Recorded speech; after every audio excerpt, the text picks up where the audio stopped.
Please warmly welcome to the stage your host and MC for the evening. Ladies and gentlemen, give a big hand for Simone Holden!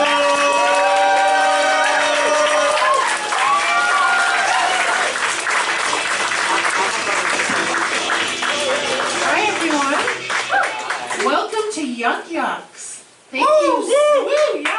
Thank you so much for coming out tonight. We have an incredible show for you. Every comic that's on the bill tonight is funny, talented, and local. And our headliner, Georgia Silvy's at the back of the room. Let's give him a round of applause.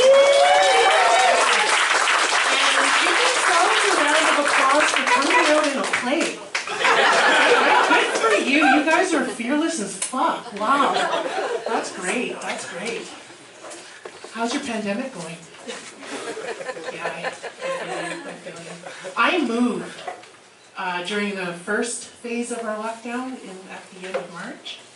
And in the past, when I used to move to a new place, my mother, who was very Catholic, would sprinkle my new place with holy water.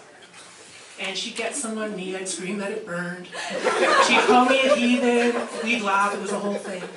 But I lost her 2 years ago, so I had to come up with my own way of cleansing my new space.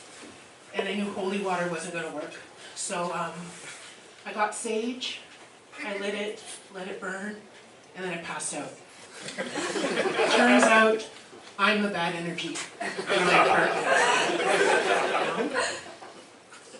How many of you, when we were in full lockdown the first time, felt judged because you weren't learning Mandarin or exercising 6-7 hours a day? Yeah, me too. And the thing is, I wanted to do stuff that, I wanted to learn new things and do stuff with the time, but I wanted to learn stuff that would, give me an advantage for when we were allowed to go out, get naked, and get our fuck on again. Yeah, applause, clap for that. So I tried to teach myself how to squirt.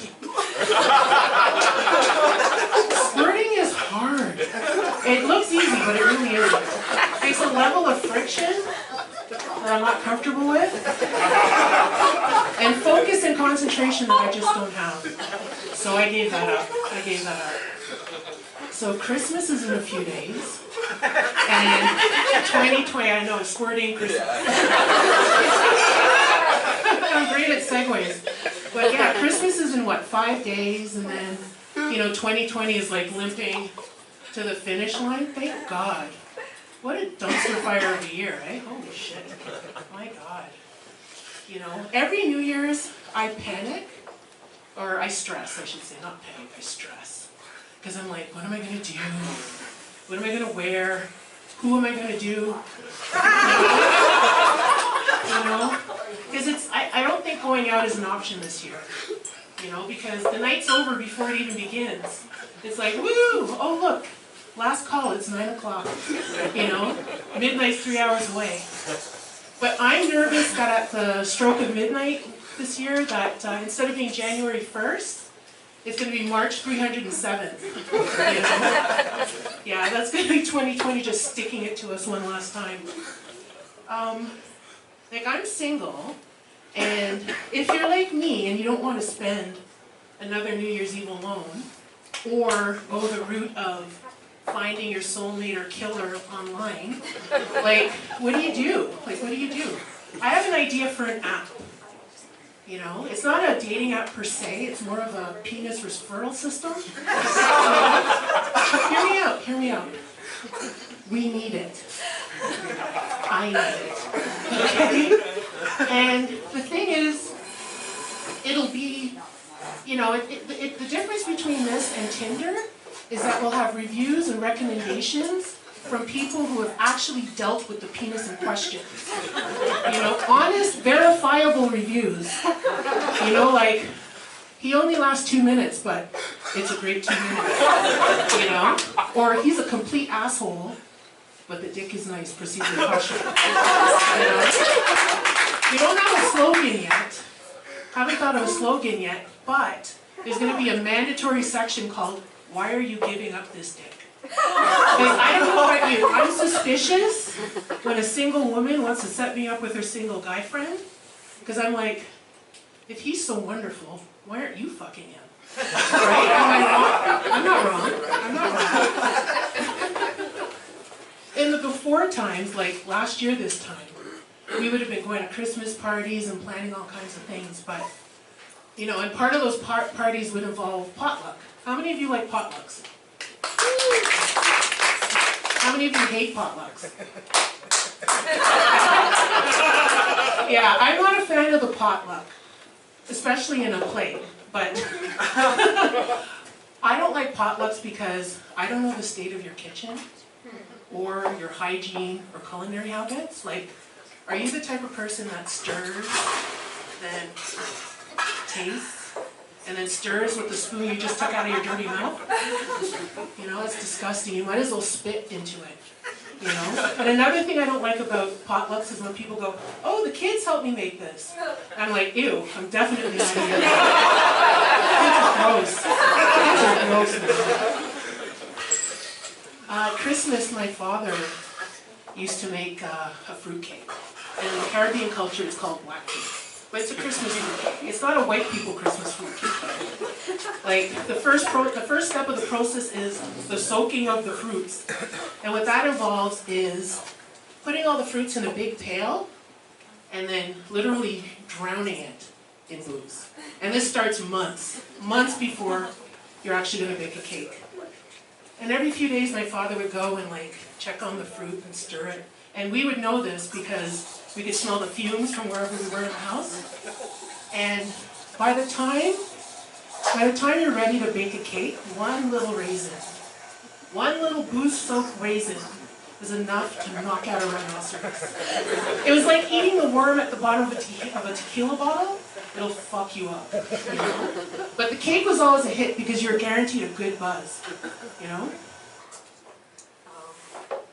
I was a very anxious, neurotic kid growing up, and that always came out around Christmas because there were things about Christmas that I found sketchy and scary.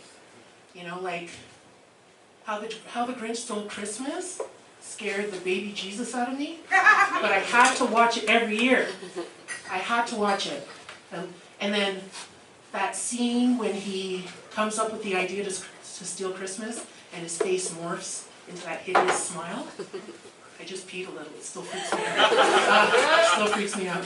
I used to love watching Rudolph the Red-Nosed Reindeer, A Charlie Brown Christmas, but I had an irrational fear, irrational hatred for Frosty the Snowman. Like, I was happy when that bitch melted.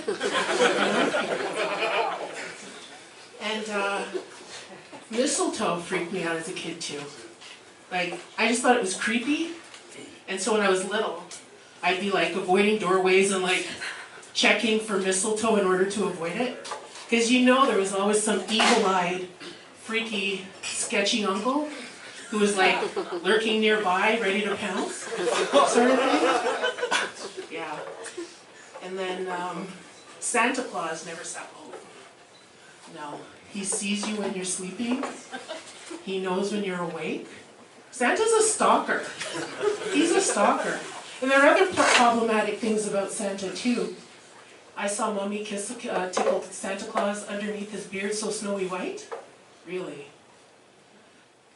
Hang up your pretty stockings and turn out the light. Santa Claus is coming down your chimney tonight. Like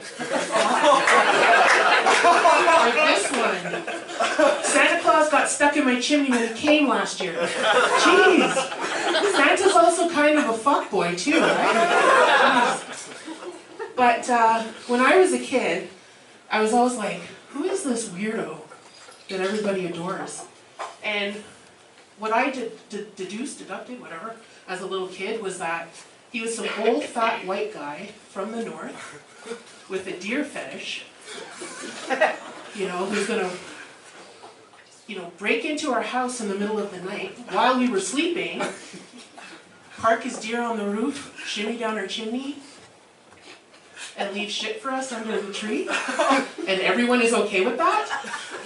That's like classic Stockholm Syndrome, you know? Any other time other than Christmas, that would be considered a crime under Section 348 of the Criminal Code of Canada, breaking and entering. Jeez. But I'm just glad that, oh, I forgot one part. There's a little more about that Santa thing. If that wasn't Stockholmy enough, we're supposed to leave milk and cookies for his fat ass. And carrots for his fucking deer. Yeah, I wasn't having any of it. None. Mm-mm. But one thing I'm grateful for is that Elf on the Shelf wasn't a thing when I was a kid, because that would have sent me over the edge. That would have sent me over the edge, you know? Some evil, gaslighting bitch elf snitching to stalker fuckboy Santas? That would have broken me. That would have broken me. And trust me, one day that elf on a shelf is gonna murder everyone in their sleep. Yeah. Are you guys ready to get the show started?